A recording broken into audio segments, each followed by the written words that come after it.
সোনা রান্না করতে হবে না? আর একটু আমার কাছে থাকো না জান। আর একটু থাকলে সকালের খাবার না খেয়ে থাকতে হবে। আমার অভ্যাস আছে। কিন্তু আমার তো নেই। ওকে, আমরা আজ রেস্টুরেন্টে খাবো। এখন তো আমার কাছে একটু থাকো। এই, আবার বাইরের খাবার খাইতে চাইছো?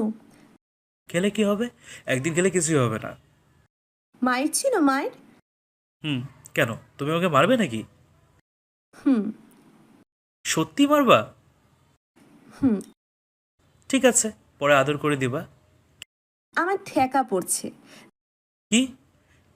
দেখো, আমাকে যেতে দাও, না হলে কিন্তু খুব খারাপ হয়ে যাবে বলছি। কিচ্ছু খারাপ হবে না। আমাকে একটু আদর করে দাও, তাহলেই হবে। আর তাহলেই আমি তোমাকে যেতে দেবো। আর আটকে রাখবো না। সারাক্ষণ শুধু আদর আর আদর, তোমার মাথায় কি আর কিছু ঢোকে না? তুমি আমাকে এভাবে বলতে পারলে? হুম। আর সর এখান থেকে। বুঝতে পারলাম। বউ আমার অনেক রেগে গিয়েছে। তাই আর কিছু না বলে ফ্রেশ হতে চলে গেলাম। বিছানা থেকে উঠে ফ্রেশ হয়ে রান্নাঘরে চলে এলাম। ও, আমাদের পরিচয়টাই তো দেওয়া হয়নি। আমি সাদিয়া, আর এতক্ষণ যার সাথে কথা বললাম সে আমার জুনিয়র বর সুহান। আসলে আমাদের লাভ ম্যারেজ হয়েছে, আর আমি আমার জীবনে খুব কষ্ট করে সুহানকে নিজের করে নিয়েছি। তবে আমাদের মাঝে প্রায় সময়ই এরকম খুনসুটি আর ঝগড়া লেগেই থাকে। তবে আবার কিছুক্ষণ পর সব ঠিক হয়ে যায়। যাই হোক, বাকিটা গল্পের সাথে থাকলে বুঝতে পারবেন। ফ্রেশ হয়ে খাবার খেতে চলে এলাম। কিন্তু বউ আমার এখনও রান্না করেই যাচ্ছে। তাই বউকে একটু রাগানোর জন্য বললাম, খাবার কই আমার? আমাকে কি না খেয়ে যেতে হবে নাকি? এই তো নিয়ে আসছি। খাবার খেয়ে বাবা মায়ের শেষ স্মৃতি, মানে বাবা মায়ের রেখে যাওয়া ব্যবসার কথা বলছি। আসলে আমার বাবা মা আমাকে এই দুনিয়ায় একা ফেলে রেখে চলে গিয়েছে আজ 9 বছর আগে। একটা দুর্ঘটনায় তাদের আমি হারিয়ে ফেলি। যাই হোক, এবার গল্পে ফেরা যাক। এই, খাওয়া শুরু করো না কেন? তোমার না অফিসের দেরি হয়ে যাচ্ছে? এই তো খাচ্ছি। খাবার খেয়ে অফিসে চলে যাব ঠিক সেই সময়। সব গুছিয়ে নিয়েছো তো? হুম। তাহলে যাই। হুম, তাড়াতাড়ি যাও। সাদিয়ার মুখে এই কথা শুনে মনটা খুব খারাপ হয়ে গেল। কিন্তু আমি সাদিয়াকে কিছু বুঝতে দিলাম না। চলে এলাম অফিসে। আসলে প্রতিদিন বাসা থেকে অফিসে আসার বের হওয়ার আগে সাদিয়া আমার সারাদিনের ভালোবাসা মিটিয়ে দিত। কিন্তু আজ সে আমাকে বাসা থেকে তাড়াতাড়ি বের হতে বলল। আর সকালেও আমি আদর চাইলে আমাকে এড়িয়ে গেল। এসব চিন্তার কারণে অফিসের কোনো কাজে মন বসছে না। তাই চলে এলাম নদীর পাড়ে। নদীর পাড়ে বসে বসে ভাবছি, বউ যখন আমার আদরে বিরক্ত বোধ করে, তাহলে আমি আর বউকে আদর করতেও চাইবো না, আর বউয়ের কাছে আদরও চাইবো না। ইচ্ছে করে রাতে 9টার সময় বাসায় গেলাম। বাসায় যেতে বউ আমার অফিস থেকে বাড়ি ফিরতে এত দেরি হলো কেন? কাজ ছিল। কি কাজ টাঙ্কি মারা? কার সাথে ডেটিং মারতে গিয়েছিলি? তোমার কেন এমনটা মনে হচ্ছে? কোন অফিস রাতের 9টা পর্যন্ত খোলা থাকে? তুমি কি আমাকে সন্দেহ করছো? দরকার পড়লে করব। খুব ক্ষুধা লাগছে, খেতে দাও। ফ্রেশ হয়ে আসো, আমি খাবার দিচ্ছি। কিছু খাওয়ার পর রুমে গিয়ে ঘুমোবার আগে আজ কিছুই হবে না, আজ কোনো লুচ্চামি হবে না। ভেবেছিলাম যতই হোক রাতে বউ আমাকে কাছে টেনে নেবে। কিন্তু বউ আমাকে লুচ্চা বলতো। কষ্টটাকে আর চেপে রাখতে পারলাম না। তবুও খুব কষ্টে দু চোখের পাতা এক করে ঘুমিয়ে পড়লাম। আজ পিচ্ছি বরটার কি হলো? আমি যা বললাম তাই শুনলো। প্রতিদিন না করা সত্ত্বেও জোর করে আদায় করে নিত। কিন্তু আজ কি হলো? কিছুই করলো না। এত ভালো হয়ে গেল। আমি তাকিয়ে দেখি ঘুমিয়ে গেছে। কিন্তু আমাকে জড়িয়ে না ধরে তো ঘুমাই না কখনো। হয়তো অনেক ক্লান্ত, তাই আমি আর কিছু না চিন্তা করে ওকে জড়িয়ে ধরে ঘুমিয়ে পড়লাম। সকালে ঘুম থেকে উঠে দেখি সাদিয়া আমাকে জড়িয়ে ধরে ঘুমিয়ে আছে। আমি ওকে সরিয়ে বাথরুমে ফ্রেশ হতে চলে এলাম। আজ কি হলো? একটু দুষ্টুমিও তো করতে চাইলো না সকালবেলা। ফ্রেশ হয়ে রেডি হয়ে অফিসে যাব ঠিক সেই সময়। না খেয়ে আমি যেতে দিব না। আমি বাইরে খেয়ে নেব। আচ্ছা, এইদিকে আয় বলছি। আমার সময় নেই, দেরি হয়ে যাচ্ছে। কিন্তু তুই এত সকালে অফিসে গিয়ে কি করবি? পুরাতন কিছু ফাইলের হিসাবে কিছু গরমিল আছে, তা ঠিক করতে হবে। 9টার ভেতরে আজ নিতে আসবে। ঠিক আছে, কিন্তু এই দিকে আয়। আমি সাদিয়ার কাছে যেতে সাদিয়া আমার ঠোঁট দুটোকে নিজে দখলে করে নিতে চাইলে আমি তাকে সরিয়ে দিলাম। তুই দূরে সরে গেলি কেন? নিজেকে সরিয়ে নিলাম। এখন না, আমার দেরি হয়ে যাচ্ছে।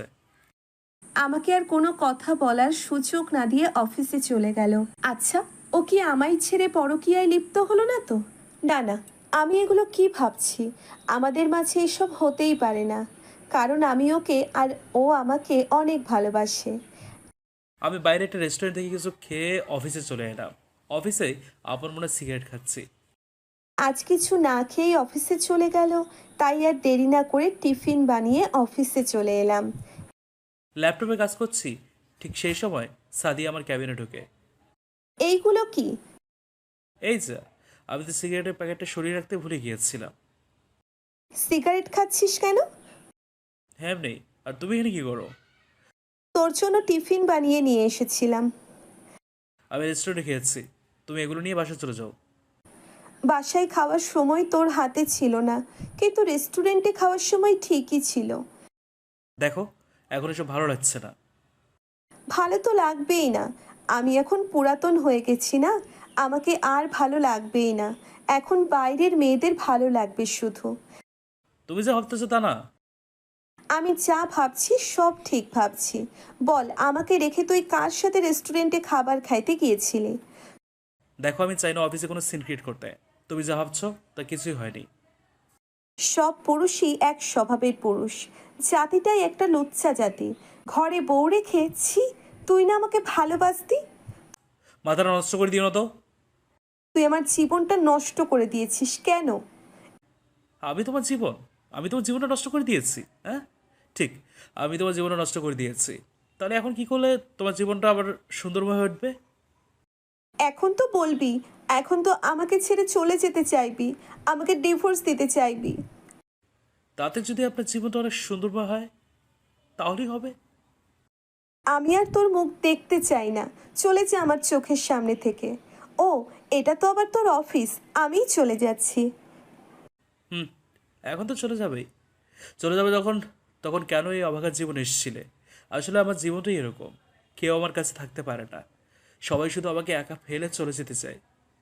আমার অগোচর জীবনে কেন যে এসেছিল? আমার জীবনের একমাত্র আলোটা আজ নিভিয়ে দিয়েছে। সে বুঝিয়ে দিয়ে গেছে যে সে আমাকে কোনোদিন ভালোবাসেনি। কেন ও এমন করলো আমার সাথে? আমি আর এই বাড়িতে থাকবো না, এক্ষুনি চলে যাব। এই একা জীবন আর রাখবো না, ঠিক করে নিলাম সুইসাইড করব। কিন্তু ক্ষণে ক্ষণে শুধু সাদিয়ার চেহারাটা ভেসে উঠছে চোখের সামনে, তাই ভাবলাম মরার আগে একটিবার তার চেহারাটা দেখবো। তাই চলে এলাম বাসায়। বাসা থেকে বেরিয়ে যাব ঠিক সেই সময়। চলে যাচ্ছে তো যাও, আমি আজ আর আটকাবো না। তবে জেনে রেখো, তোমার জীবনে এক অবাঘাত ছিল, যে কোনো দিন কাউকে ঠকায় নিয়ে ঠকাতে পারে না। বিশ্বাস করে কেউ ঠকেনি। আর অবিশ্বাসের কথাটা না হয় আজ নাই বলিয়া।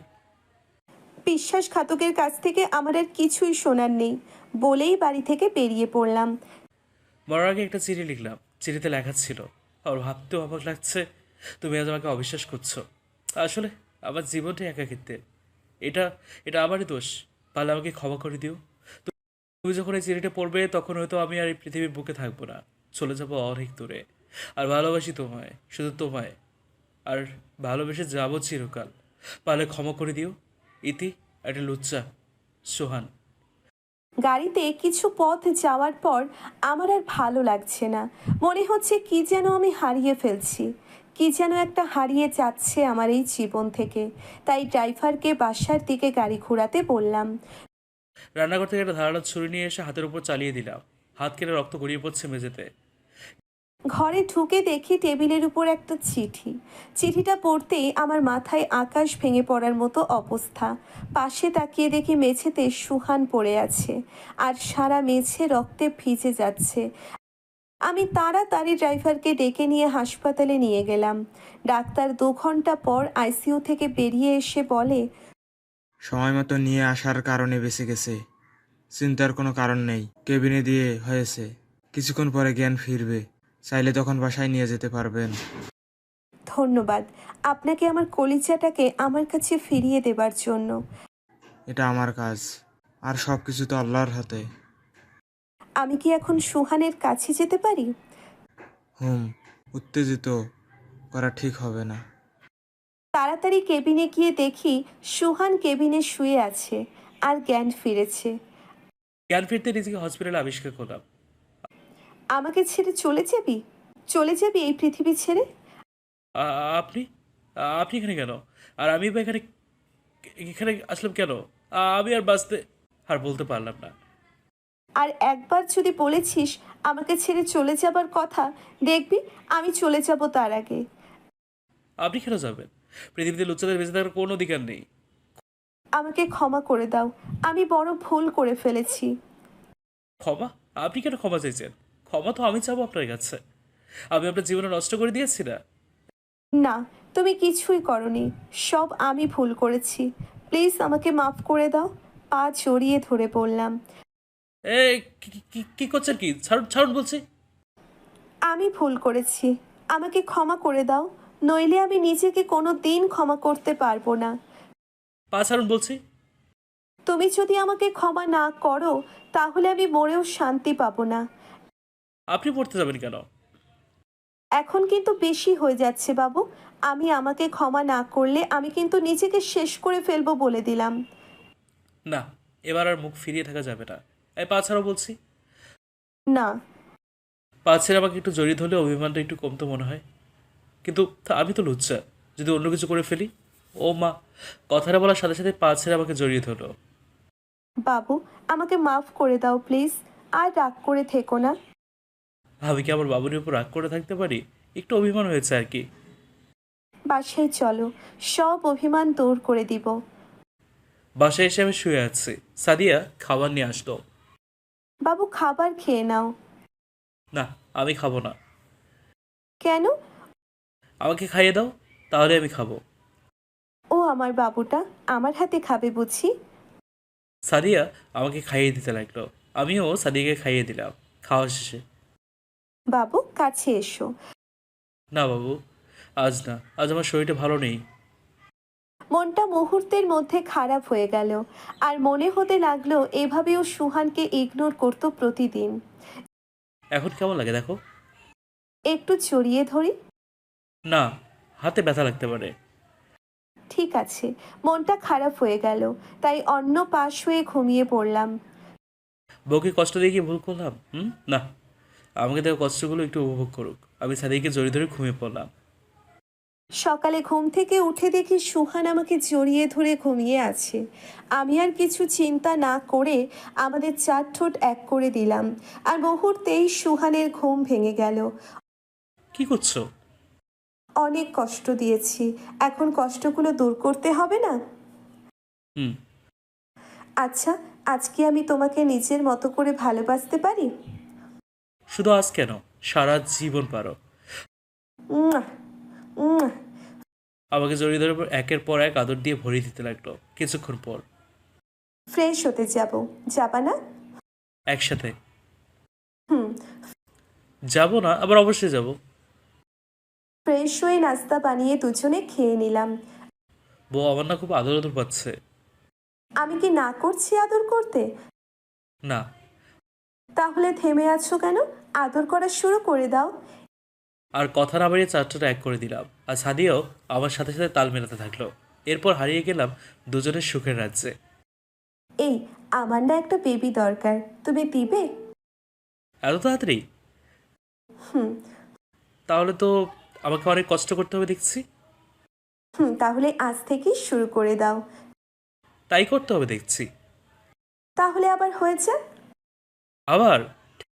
হুম। ঠিক আছে, তবে আপনারা এখন যেতে পারেন। এখন ইতিহাস গড়া শুরু হয়ে যাবে। তাই শুভ বিদায়। আসসালামু আলাইকুম। আরেকটা কথা, যাওয়ার আগে একটা লাইক একটা কমেন্ট করে যেতে ভুলবেন না কিন্তু। ধন্যবাদ।